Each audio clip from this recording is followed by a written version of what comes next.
Triple R ఎక్కడ? Raghurama, what next?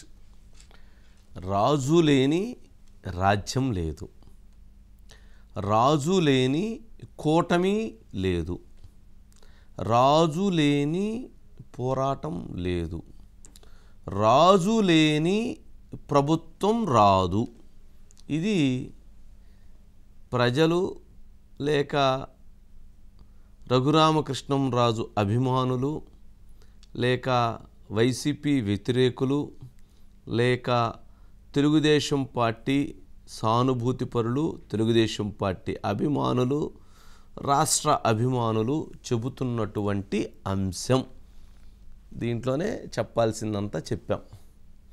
ఎందుకు అనంటే గత 3 సంవత్సరాలుగా వైసీపీ ప్రభుత్వం మీద రఘురామకృష్ణంరాజు చేసినటువంటి పోరాటం మరెవ్వరూ చేయలేదు.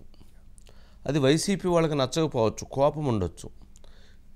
కానీ ఆయన చేసినటువంటి పోరాటంతో తన్నులు తిన్నాడు, తీసివేసి 3rd డిగ్రీ ఇప్పించాడు, కోర్టులో కేసులు పెట్టారు, తమిళనాడులో ఉన్నటువంటి ఆయన ఆస్తులు మొత్తం మీద రైట్స్ చేపించారు, ఆస్తులు మొత్తం సీజ్ చేపించారు, తీవ్రమైనటువంటి పదజాలంతో ఆయనని ఇబ్బందులకు గురి చేశారు. ఒక 7-8 కేసులు ఎస్సీ ఎస్టీ కేసులు పెట్టించారు.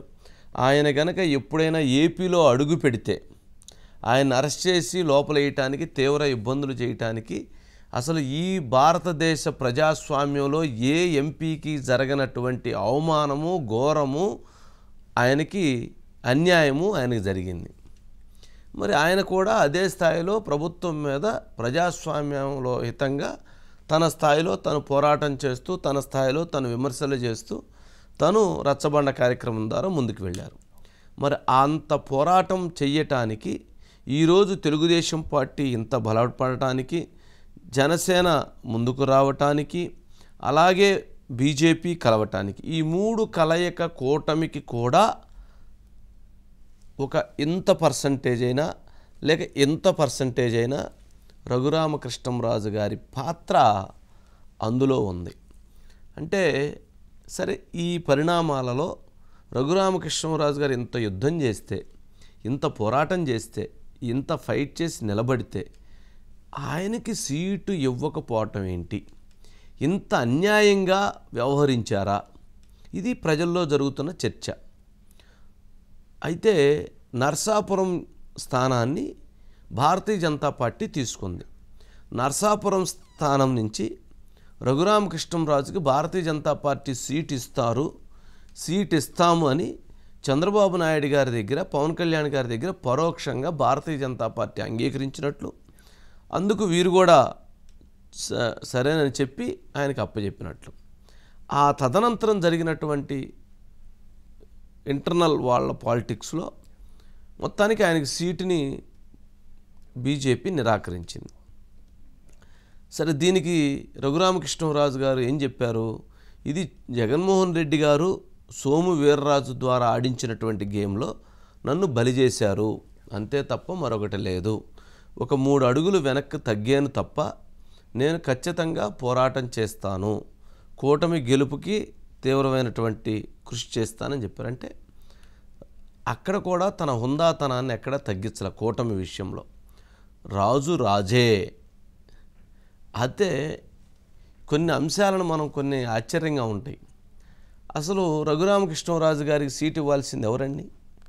ఎవరు ఇవ్వాలి రఘురామకృష్ణంరాజు గారికి సీటు?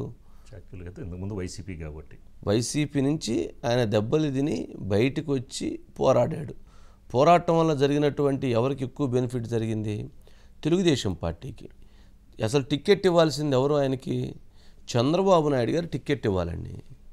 చంద్రబాబు నాయుడు గారు బీజేపీ వాళ్ళని టికెట్ ఇవ్వనని వాళ్ళకి నర్సాపురం ఇచ్చి వాళ్ళని ముందుకు పంపించడం ఏంటండి? ఎందుకు అలా ఎందుకు చేయాలి?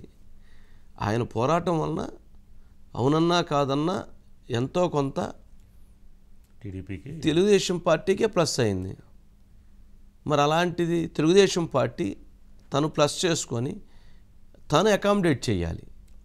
తను రఘురామకృష్ణంరాజుకి బీజేపీ వాళ్ళు ఇస్తాము అన్నా కానీ మీరు ఇవ్వటానికి లేదు, అతను మా మనిషి, మేము ఇస్తామని చెప్పని ఇవ్వాలి. అది రాజనీతి, అది హుందాతనం. మరి చంద్రబాబు నాయుడు గారు ఎందుకనో ఏ క్యాలిక్యులేషన్లోనో ఏ వ్యూహంలోనో దానిని బీజేపీ వాళ్ళు అడగటంతో నరసాపురం సరే మీరు RRRకి అకామిడేట్ చెయ్యండి అని చెప్పటం, వాళ్ళు అకామిడేట్ చేస్తా అని చెప్పని చివరిలో రాజకీయ కుట్రలో భాగంగా రాజకీయాల్లో రఘురామకృష్ణరాజుని దెబ్బతీయాలి అనేటువంటి ఒక బలమైనటువంటి లక్ష్యంతో జగన్మోహన్ రెడ్డి గారు ఆడినటువంటి ఒక గేమ్లో రఘురామకృష్ణరాజు గారు అవుట్ అయ్యారు. సరే, ఇప్పుడు రఘురామకృష్ణరాజు గారు ముందున్నటువంటి ఆప్షన్స్ క్లియర్గానే మాట్లాడదాం, దాంట్లో ఏం లేదు. సరే, ఆప్షన్స్ నెంబర్ 1 ఏంటి? నర్సాపురం స్థానాన్ని తెలుగుదేశం పార్టీ తీసుకొని ఏదైతే మరొక స్థానాన్ని విజయనగరం కావచ్చు, లేక ఇంకొక స్థానం కావచ్చు, లేక మచిలీపట్నం కావచ్చు, దానిని బీజేపీకి కేటాయించడం.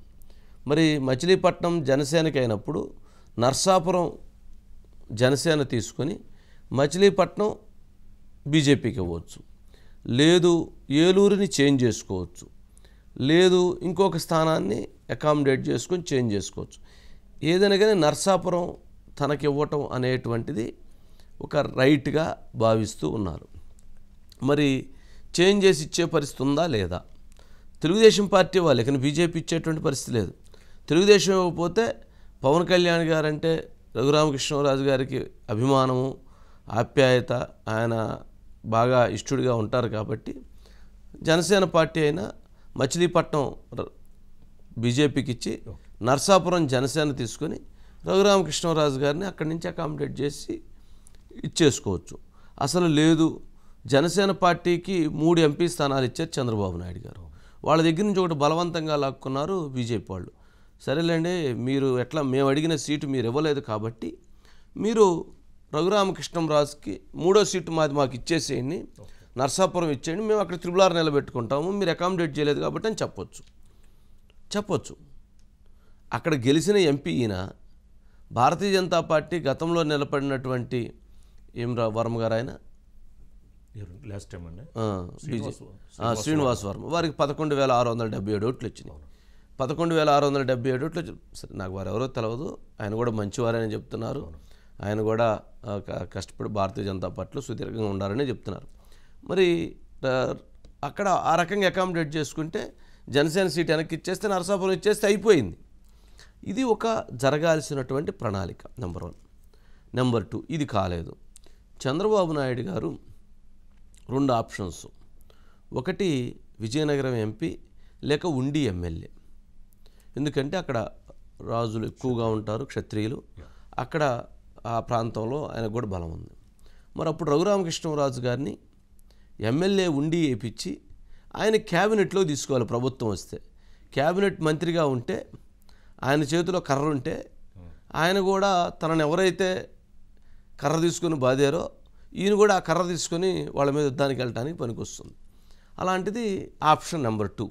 అతను ఎమ్మెల్యేగా వేయించి మళ్ళీ ఎమ్మెల్యేగా ఉంచితే ఉపయోగం లేదు, ఎమ్మెల్యేగా వేసి క్యాబినెట్ మినిస్టర్ ఇవ్వాలి, ఎట్లాగైనా క్షత్రియుల కోరిక ఇవ్వాలి కదా, ఆ ఆప్షన్ ఇవ్వచ్చు. అంటే అప్పుడు అది బాగానే ఉంటుంది.